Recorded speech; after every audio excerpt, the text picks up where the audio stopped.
Chickens. Buck, buck, buck, buck, buck, buck. Let's see if they'll do this on camera.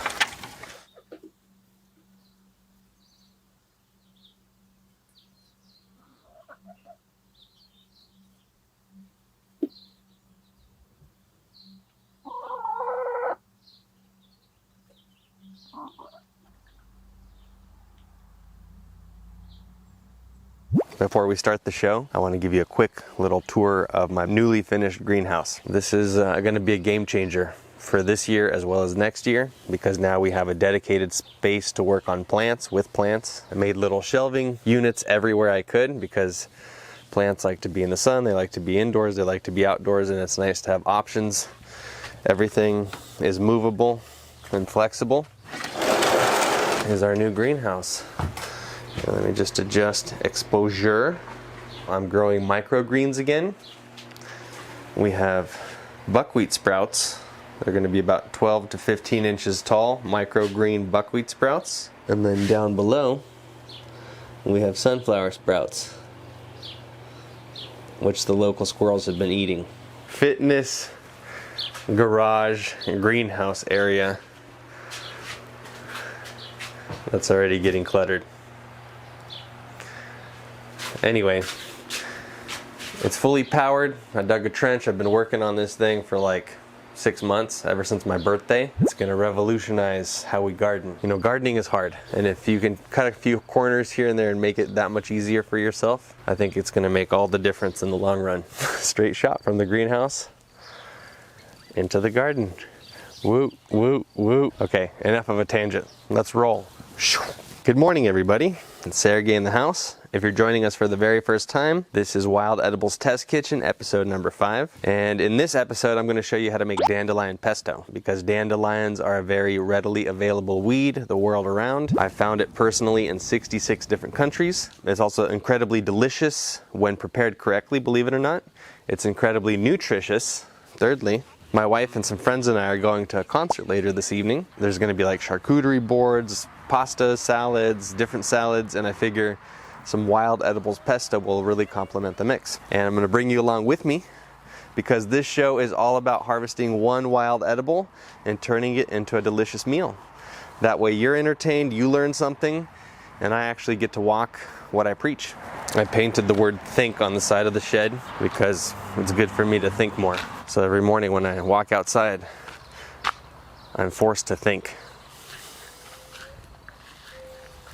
Currently, my front yard is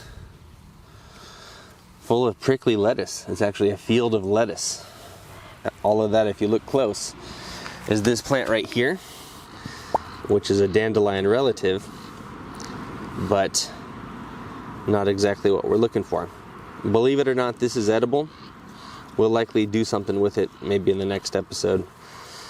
This prickly lettuce is actually the origin of all lettuces. Thousands of years ago, before humans started hybridizing romaine lettuce and red leaf lettuce, this was what we ate in its stead. And so this is lettuce as nature intended. Since we're down here, I might as well point out one other thing.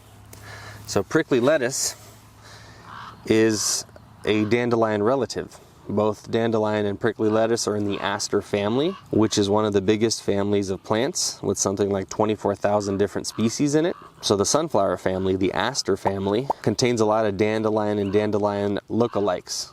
But since we're going after true dandelions in this video, it's important to learn how to identify them. And so one of the easiest ways to do that is by the main vein of the leaf. A true dandelion will always have a smooth stem. This is prickly lettuce. There's tiny little prickles on the main vein, so that is telling me that it is not a true dandelion. It's only a weed because we don't think about it as food, but this is actually free food, free and easy food that you don't have to work for, whether you're growing it or working to earn the money to buy it. You know, this prickly lettuce is delicious in soups, especially the young tender leaves before they really start developing their spines. That might be the next episode. That might be episode 6, prickly lettuce soup. Not too many people eat soup in the summertime, but I do.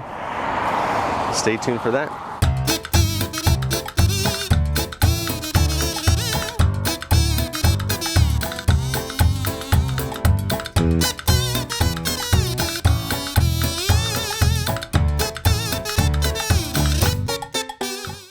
I was at the store the other day and I noticed that at the health food store, a bunch of dandelion greens was $4, $3.99 actually. And so that's $4. That's another $4. So I already saved $8. When I say fight inflation, eat the weeds in some of my videos, I'm not kidding. You know, basil, dandelions, pesto ingredients are expensive these days, and we're saving money. Dandelions are sunflowers, which means that they follow the sun. They open up during the day and then close at night. If you're looking at a sea of green and you don't really want to scour it, you want a little quick and easy discovery of dandelions, well then it really helps to just notice yellow flowers and go investigate them. So yeah, I see one dandelion flower here, and I can follow it and find a dandelion. So because we already talked about it with the prickly lettuce, let's make sure that it's a true dandelion. And so we pick a leaf and flip it upside down. And now when we rub our finger along the main vein, if it's smooth, it's a true dandelion. And while we're here, we might as well look at some other identifying characteristics, because we want to have several, at least. Just by looking at it, I see that it has a slightly purple tint in its stem. It's got very toothy leaves, very sharp, serrated, toothy leaves. This is one variety. There's others that have lobed leaves. It also has a stem and one yellow flower per stem. It's a very important characteristic for identification of dandelion. I'm probably preaching to the choir. I'd be surprised if most people couldn't identify a dandelion, but it's my job, so I'm probably overthinking it, but it's for a good cause. Here's another specimen. I'm just going to take my hori-hori and jam it down into the hard ground.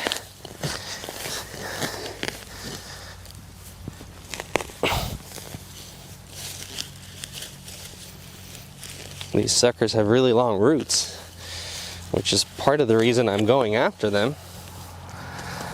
Longer roots means more nutritious. Sometimes that also means more work though. Often it means more work. And here is yet another dandelion relative. All these yellow flowers right here. It's very easy to confuse those for dandelions, but they're actually not a true dandelion, but a cat's ear, a lookalike. These tiny little flowers on the cat's ear, as well as on the dandelion, are rich in vitamin D. Tiny little bonus.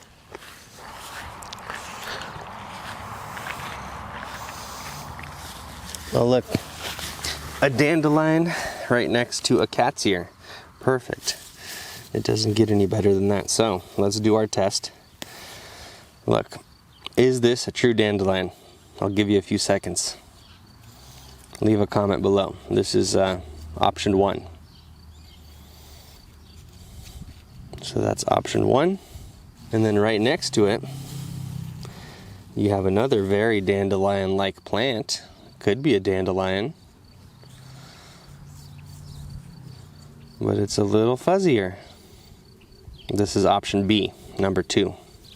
Okay, so this is actually a cat's ear. This is a dandelion relative. So all of these yellow flowers that are peppering my field right now, they're not true dandelions. They're this fuzzy look-alike, and it's still edible, but we're not after it today. Today we're after the smooth-skinned relative, the dandelion. So let's just avoid this dandelion plant because there's nothing to get here.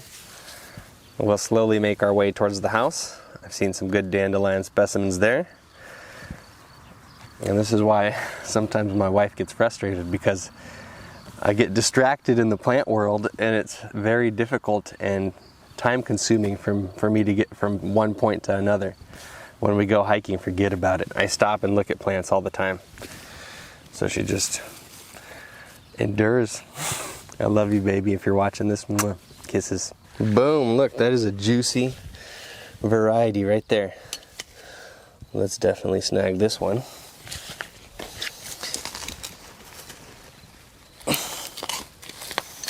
One-handed, all right. That's a good looking bunch right there.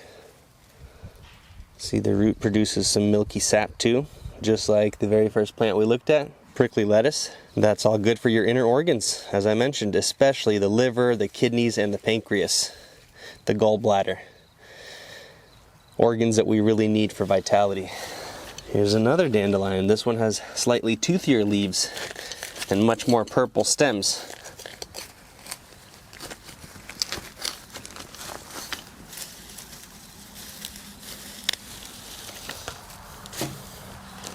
I'm weeding and I'm eating simultaneously.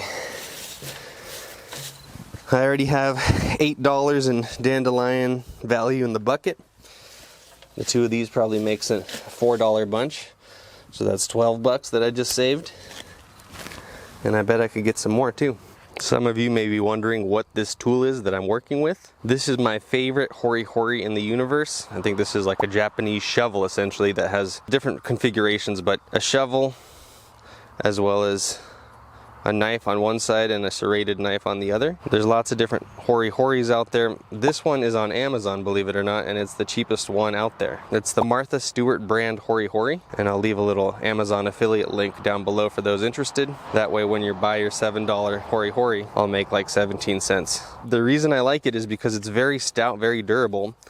It also has kind of a flat nose. It's not pointy. For some reason that feels better when I'm digging stuff up.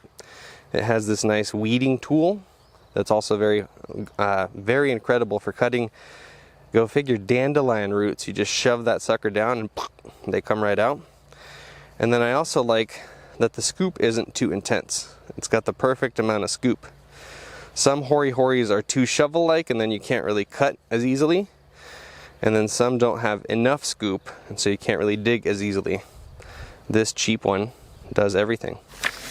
2-3 bunches. You need a little bit more than you think, but that's definitely enough. But because we're on it, and I'm doing the work anyway, I'm going to harvest one more bunch for good measure, and maybe I'll use it for something else. Look at how wild and unruly my yard is currently. Here, let me give you some perspective. Look at that. That's solid, I don't know, 10-inch grass with lots of weeds. Luckily, we live in the county, in the country, our neighbors don't care. And I did it intentionally for the purposes of filming today. I wanted to grow some dandelion bunches. And look how much healthier they look back here, where I've actually been watering. I mean, that's a good dandelion right there. Look at that thing. I bet it's not even that bitter. It feels so young and tender because it's meristematic. Let's see how it tastes.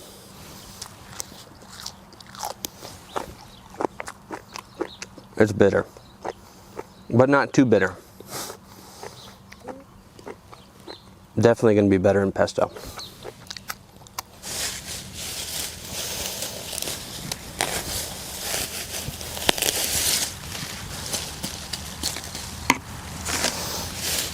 Look at that. If we would have bought all these greens, we would have spent 20 bucks easily. We got plenty of dandelions. They look choice. Now let's wash up and transition into the kitchen. Give your dandelions a nice thorough rinse. Get rid of any debris that you don't want to eat. This also includes straggler plants that may have made it in. Sometimes you might have to dump out the water once and do it again because it gets pretty dirty.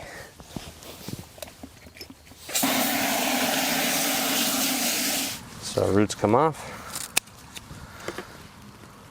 Grass straggler goes away. It takes a little bit of time and patience, but we could all use a little bit of patience. I'm speaking for myself first and foremost. Life moves pretty dang fast these days, and I just find that I'm always rushing and it's stressing me out more than I care to admit. And then when I spend time in nature, even when it's out of my front door, I just kind of remember that none of that stuff is real. This is real. The pesto I'm gonna make is real. But all that work stress and, you know, drama that we create in our lives, a lot of that stuff isn't real. That's looking pretty good. You can be as meticulous and precise as you want, or as lazy as you want. Today I'd say I was medium precise. The gist is that you want to pick out anything that you don't want to eat, which I more or less did. So I'm going to wait for that to dry off, and then it's pesto ready, and that is going to be compost. Today I don't have time to do anything with the roots. So now we've harvested the dandelions, identified them, found some lookalikes, washed and cleaned them. Now we're going to transition into the house and make this pesto.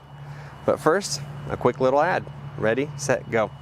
This video is sponsored by me and my books. I publish ebooks and books on different topics, and the money generated from these sales helps me fund new projects just like this one. If you like my content and want to help me create more of it, go buy my books. Print and digital titles now available on Amazon and at sergeibutenko.com.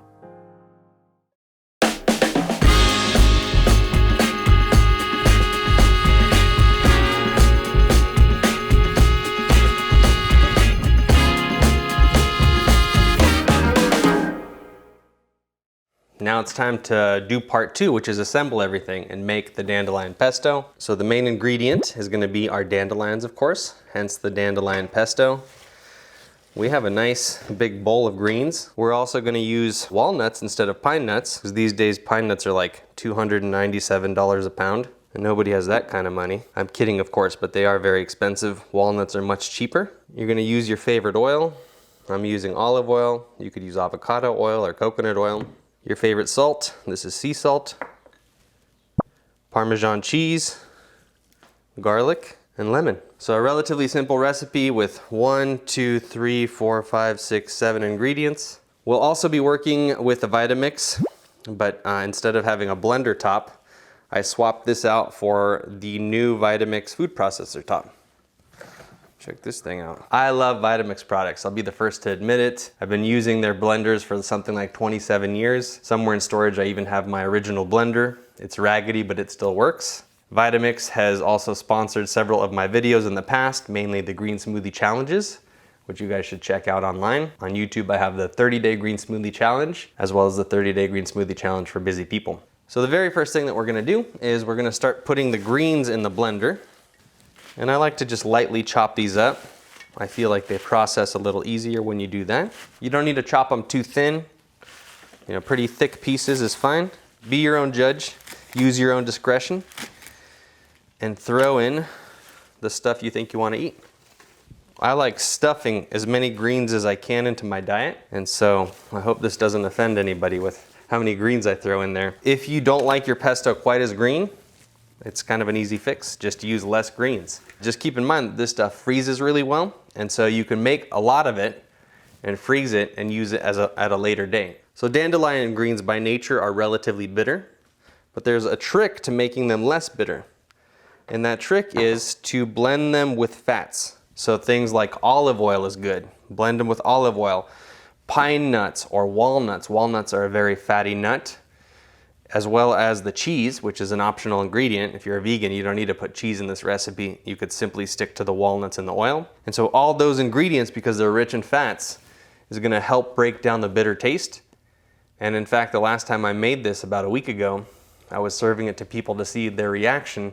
They were all very surprised with how little bitterness there was in this dandelion pesto. So about 4 cups of walnuts. We could start there and add more. Actually, never mind, we'll just add all of them. Let's call that 5 cups of walnuts, and then we'll do a few tablespoons of olive oil. Let's say 3 to 4 tablespoons of olive oil. So after the olive oil, let's do some cheese.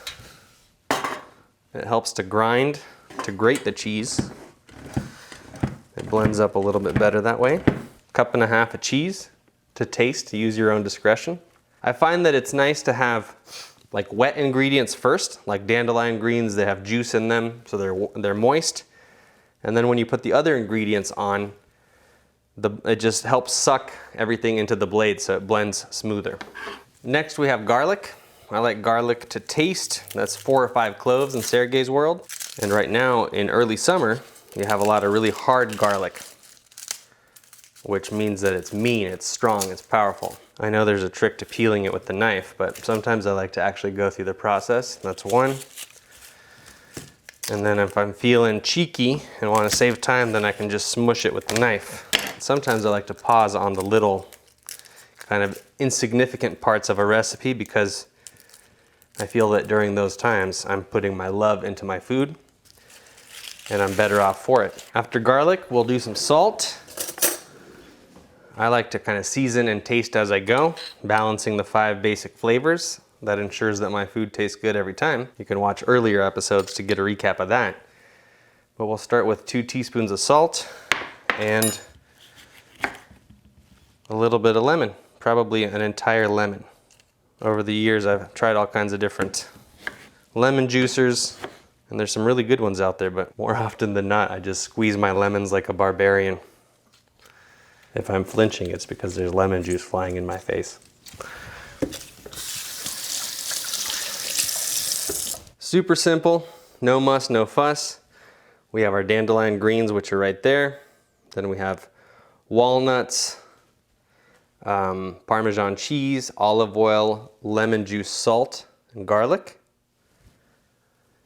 And that's basically it. Now all we have to do is blend. And so by foraging over half the ingredients in this blender, in this food processor, I literally saved myself like 25, 30 bucks. Because if you make pesto at home by yourself, organic pesto with good wholesome ingredients, you can easily spend 50 bucks. There's no way around it. With today's inflation and economy, everything's inflated. And so when I talk about fighting inflation and eating the weeds, I'm being serious.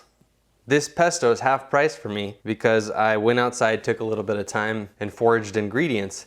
And those foraged ingredients are better than store-bought organic foods because typically wild edibles have longer root systems, they draw out more vital minerals and vitamins, more phytochemicals, insert other fancy words, micronutrients, etc., etc. I can't really tell if I like eating more or foraging more, but when paired together, it just makes total logical sense to me to save money and get better nutrition while you're at it.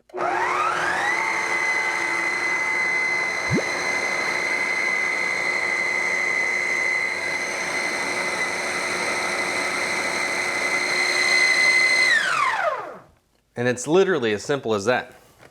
So before we consider it finished, let's give it a sample, make sure that it tastes good, because I don't like eating food that doesn't taste good, and neither does anybody else. First taste test of dandelion pesto. Amazing. Tastes delicious.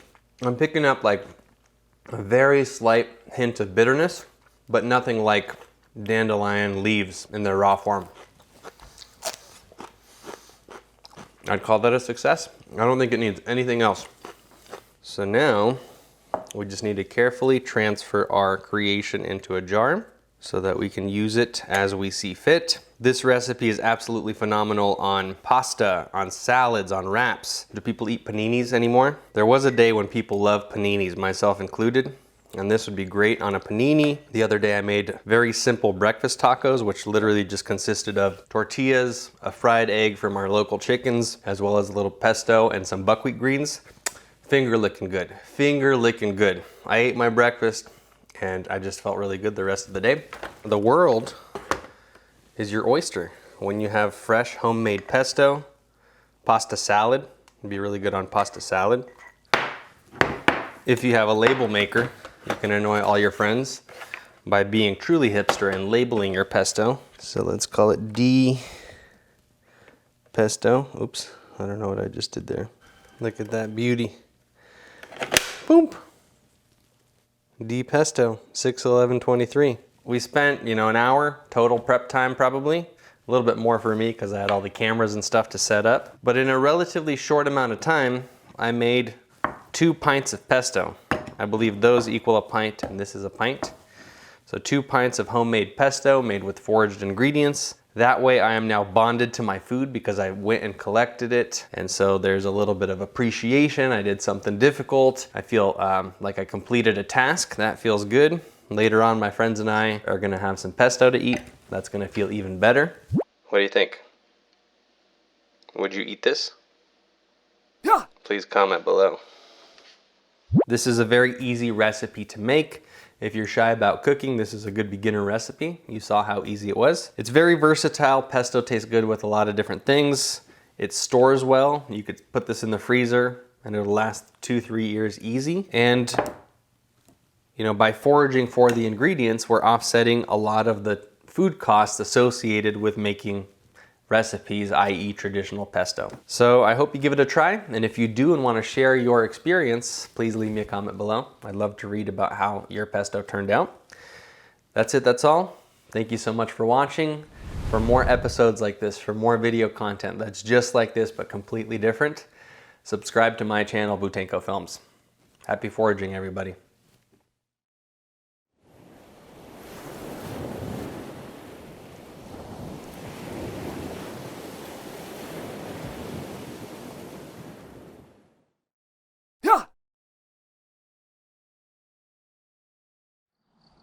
Dear neighbors, believe it or not, I do mow my lawn sometimes. This is proof.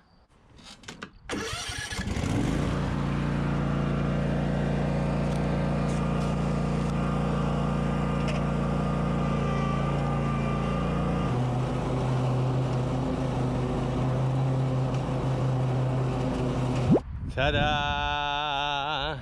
All mowed up. It used to take me about 6.5 hours to mow our 3 acres on an old Husqvarna lawn tractor. And then everything changed when we bought this bad boy. This is a Husqvarna MZ48. It's like the fighter jet of mowers. And it knocked down my mowing from 6+ hours to 1 hour and 42 minutes. I couldn't believe it.